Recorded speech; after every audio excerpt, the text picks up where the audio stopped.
So, how can somebody distinguish between the ego's voice and consciousness?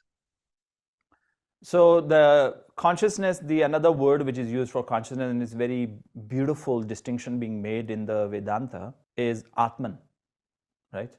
So Atman is the universality localized. Okay, so that is the fundamental sense of I amness. So you and I are talking, and we are talking from a very connected place within our being. We can experience a certain level of unity. The listeners who are listening to us, they are only listening to us because they can experience certain level of unity, meaning they resonate with what we are saying. Otherwise, they would have moved on to something else by now. So if you're still on, there is a certain level of unity being experienced. Yet within that unity, there is also distinction. So we are deeply connected, yet we still have a unique aperture. Every listener listening has a unique aperture of understanding, of perception, of consciousness. That unique aperture in Vedanta is referred to as Atman, the localized universality. So the Atman then declares, Aham Brahmasmi, I am totality, right? So the Atman's nature is Brahman. Now the Atman has mind. So we have the experience, we all say, oh, my mind is crazy. No? Oh, my thoughts, they are going crazy. Now, if the West materialist thinking believes that consciousness is an emergent phenomena, that even the I is merely nothing but emergent phenomena within the brain, then how can that I experience its own thoughts as distinct from it? Right? Or then the I also is a thought. So if I also is a thought, then who is the perceiver? But we know from the intimate experience of ourselves, we can have this experience that we can find ourselves actually as a distinct presence from the activity of the mind.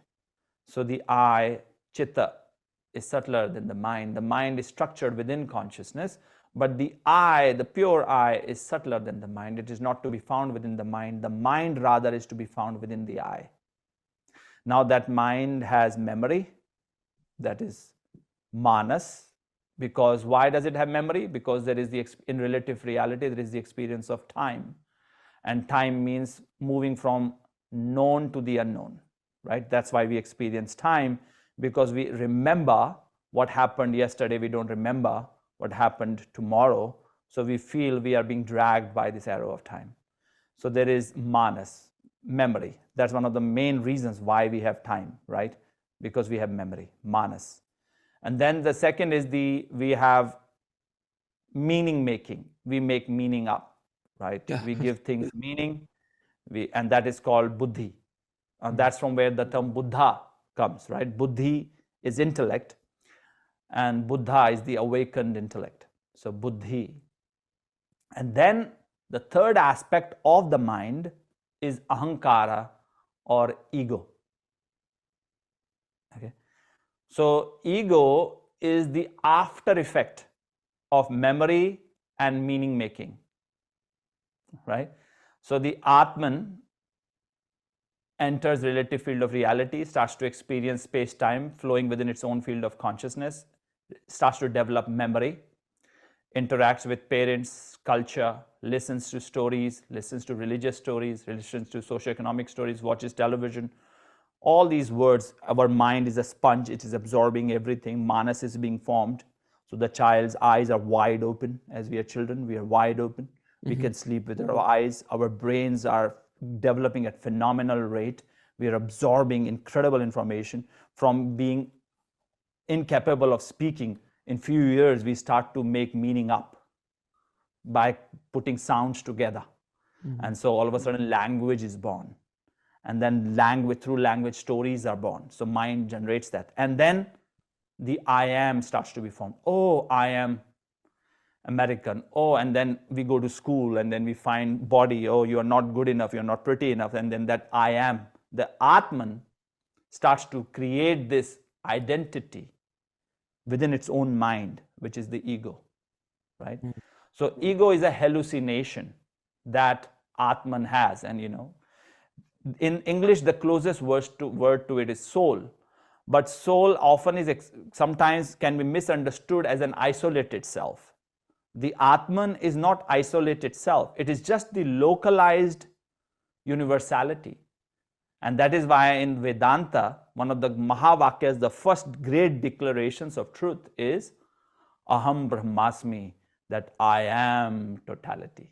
Who says that? The Atman says that. So it is important to have that distinction. When we are talking about Atman, we are not speaking of an isolated identity. It is a unique aperture to wholeness, but its essential nature is whole.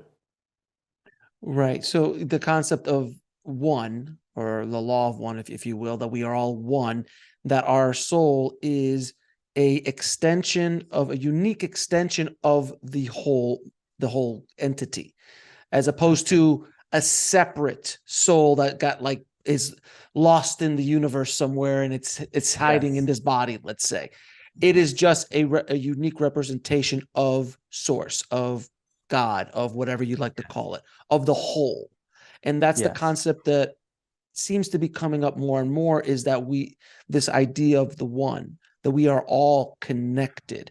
And Buddha's been talking about this since he came out, which is all creatures, all things are an expression, a unique expression of the source, of God. From the ant to the blade of grass, they all have forms of consciousness, just different levels of consciousness. Like a blade of grass has enough consciousness to follow the sun, and the ant does what the ant does. So is that what you're saying? Yes. To watch the full video, click on the link below, and don't forget to subscribe.